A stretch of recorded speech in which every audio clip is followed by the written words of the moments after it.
Como todo el mundo sabe ya a estas alturas, la inflación está aumentando a unos ritmos no vistos en bastante tiempo. Y como era de esperar, han aparecido los de siempre para decir que los culpables son los bancos centrales por haber creado mucho dinero. Eso lo dicen porque se basan en una teoría económica dominante que es tan simple e intuitiva como errónea, porque considera que si hay inflación es porque se ha debido de crear dinero en alguna parte, como si no hubiese otros cientos de posibilidades. Da igual que toda la evidencia disponible señale en otra dirección. Tienen ese cuento tan interiorizado que es casi imposible hacerles entrar en razón. Pero la realidad es que la inflación puede originarse por muchas otras causas. Y de hecho, la causa de la creación de dinero suele ser la menos probable, como ya expliqué en un vídeo anterior y que recomiendo si se quiere entender bien este asunto. El caso es que la inflación que estamos viviendo en el año 2021 tiene unas causas muy específicas y concretas. Y para decepción y desgracia de los economistas convencionales, nada tienen que ver con la creación de dinero. Vamos a ver cuáles son.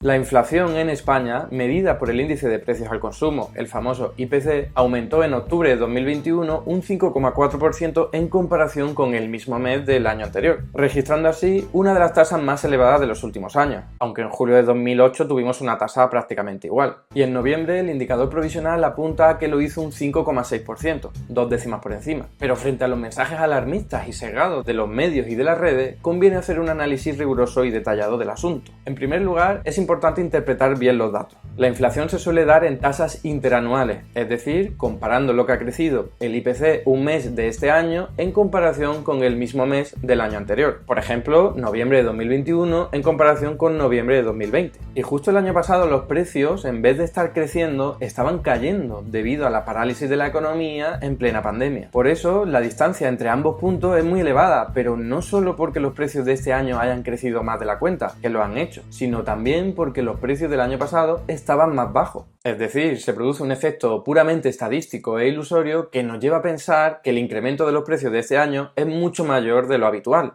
De hecho, en julio de 2008 el IPC aumentó prácticamente lo mismo que en octubre de 2021, pero entonces no parecía un incremento tan elevado porque la inflación partía de cotas ya elevadas. Por eso, si en vez de mirar cuánto ha crecido el IPC cada año, miramos cuánto ha crecido cada mes, la cosa parece bastante distinta. Aunque se puede apreciar cómo en octubre de 2021 se registró un récord histórico, también podemos ver que no es algo que se distancie demasiado de cotas pasadas y también, y más importante, cómo parece ser algo puramente puntual, porque en noviembre se ha vuelto a registrar una tasa más moderada. En segundo lugar, el IPC es un promedio ponderado de los precios de muchos productos que son considerados básicos, por lo que conviene bajar al detalle para ver si el incremento del precio está ocurriendo en todos los productos o si hay diferencias entre ellos. Cuando lo hacemos para el mes de octubre, último para el que hay datos detallados, vemos claramente que son solamente dos elementos los que explican la mayor parte del incremento de los precios. En primera posición y a mucha distancia del resto, los gastos de vivienda, que han aumentado un extraordinario 20,5% debido al aumento de los precios de la electricidad y en menor medida del gas y el gasóleo para la calefacción. Y en segunda posición, el transporte, a consecuencia de la subida de los precios de los carburantes para el transporte personal, que ha aumentado un 12,3%. El resto de los elementos presentan tasas de inflación totalmente moderadas, en torno al 1,5 o al 2%. Incluso hay uno en el que no hay un incremento de los precios, sino disminución, el de vestido y calzado.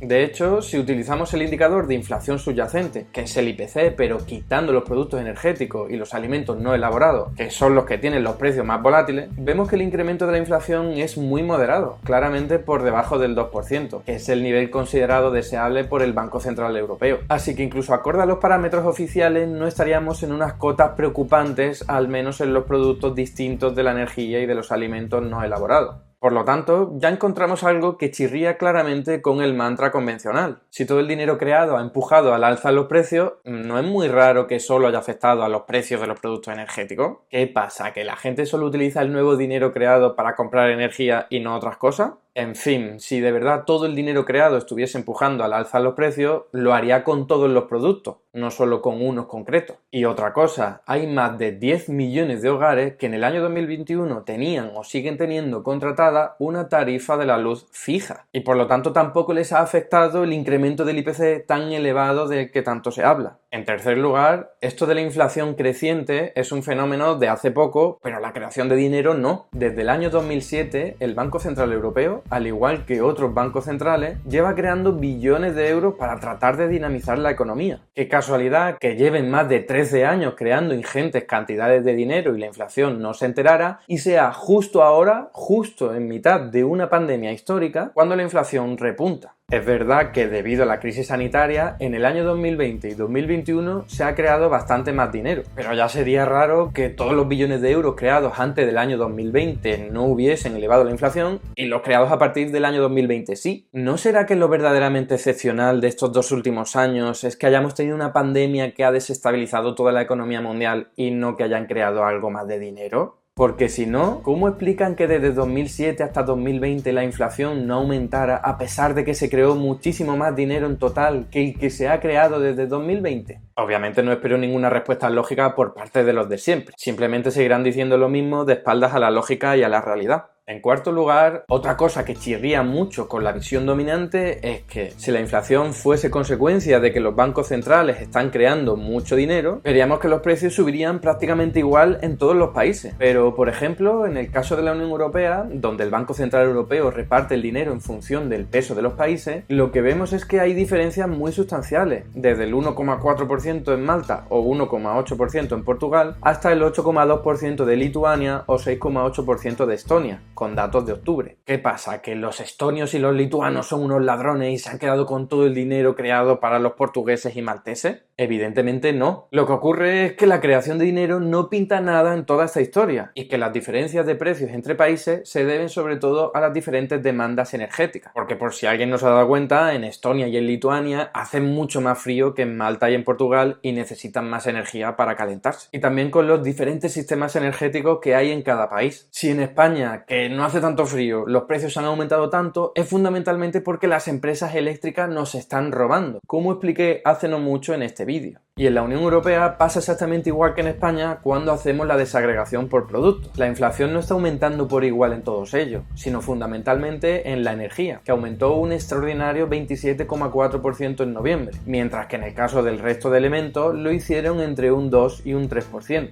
Bien, entonces ya sabemos que el inusual incremento de la inflación se debe fundamentalmente, aunque no solo, a los productos energéticos. Ahora cabría preguntarnos por qué esos precios suben tanto. La respuesta no es sencilla, porque hay muchos factores en juego, y tampoco nos interesa mucho meternos en los detalles, pero sí podemos asegurar que 4 de ellos han tenido un papel fundamental. El primero es la desinversión que se ha dado en el sector de los hidrocarburos. Unos dicen que porque quedan tan pocas reservas que ya no sale rentable invertir en ello, y otros porque se ha priorizado la inversión en energía renovable. Sea como fuere, lo que está claro es que en el año 2021, con la recuperación económica tras la pandemia, las empresas energéticas han tenido que recurrir masivamente a sus reservas para hacer frente a la demanda porque no tenían capacidad para producir tanto en tan poco tiempo. Y eso, mucha demanda para una oferta bastante rígida, obviamente ha disparado los precios.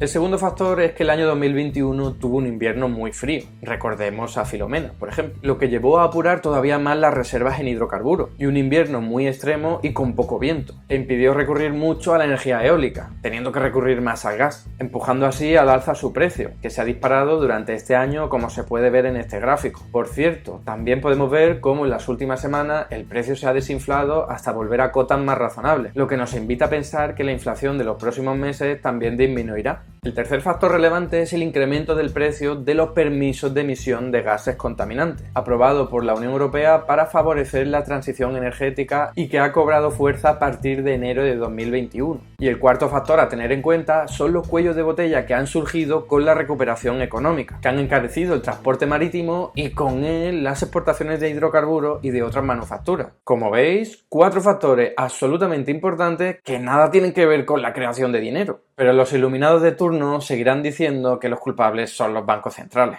Estos cuellos de botella que he mencionado no solo han afectado al transporte de hidrocarburos, también están afectando mucho a otro tipo de productos, y es otra vía que está empujando al alza la inflación, aunque de momento no se está notando mucho. De todas formas, hay que tener en cuenta que muchos de estos productos no computan para la inflación porque el IPC solo recoge los productos más básicos, y por ejemplo, los equipos informáticos no son considerados básicos. El tema de los cuellos de botellas es el siguiente. Durante los peores meses de la pandemia, en los que buena parte de la población estaba en casa sufriendo las restricciones de movilidad, la demanda de bienes y servicios se desplomó y las empresas detuvieron su funcionamiento o lo ralentizaron porque ya no tenía sentido producir tanto, ya que no lo iban a poder vender todo. Otras empresas se vieron obligadas a cerrar por las restricciones, por los impagos y por la pérdida de trabajadores que o estaban muriendo o estaban abandonando sus puestos de trabajo por miedo o por enfermedad. El resultado, la capacidad productiva internacional se vio notablemente deteriorada. La fábrica mundial pasó a producir menos, parte porque no lo necesitaba y en parte porque tampoco podía hacerlo. Pero un poco más tarde empezó la recuperación económica, especialmente en los países asiáticos, y la demanda volvió a tomar fuerza.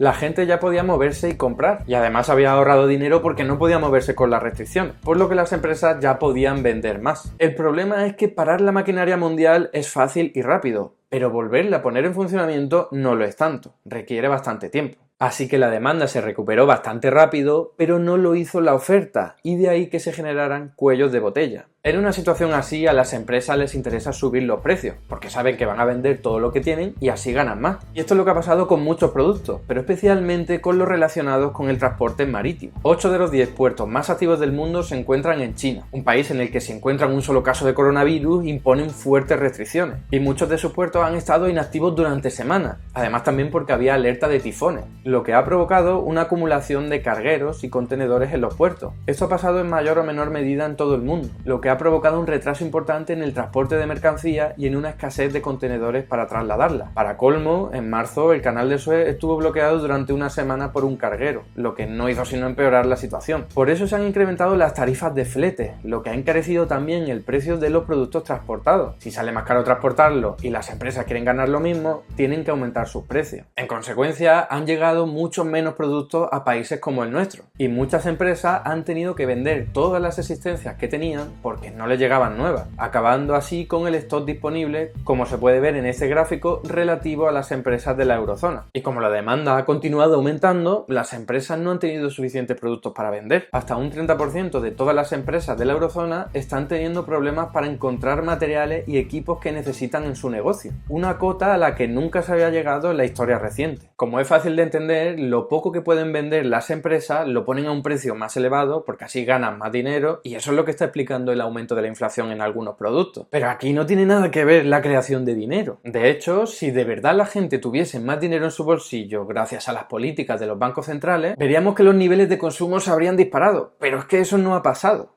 Es más, el 40% de las empresas españolas se quejan actualmente de que no tienen suficiente demanda, mientras que en otros países europeos ese porcentaje fluctúa entre el 30 y el 10%. Por lo que obviamente lo que está ocurriendo no es que la gente esté comprando demasiadas cosas, sino que las empresas no pueden vender todo lo que les piden debido a esa falta de materiales, que es lo que señalan el 20% de las empresas españolas y hasta el 70% de las empresas alemanas. Estos son los sectores que más afectados se están viendo por la escasez de materiales. En España, prácticamente la mitad de las empresas de caucho y plástico, vehículos de motor y material y equipo eléctrico, y en menor medida las empresas de informática y electrónica, madera y corcho, productos metálicos y química. Como apunta el Banco de Pagos Internacionales, estos sectores han visto aumentar mucho su demanda porque la gente ha estado haciendo más vida en sus casas y menos en la calle, lo que les ha llevado a gastar menos dinero a ocio y a restauración y más dinero a equipos informáticos, a muebles y a electrodomésticos. Pero en cualquier caso, este fenómeno se debe a un cambio en la demanda, no un incremento de la demanda porque haya más dinero ahora en circulación. Todos los países de la zona euro se están viendo afectados por esta escasez de materiales, aunque España es de los que menos. Y luego tenemos a Grecia, que es la única economía que se ha visto beneficiada, concretamente en las exportaciones.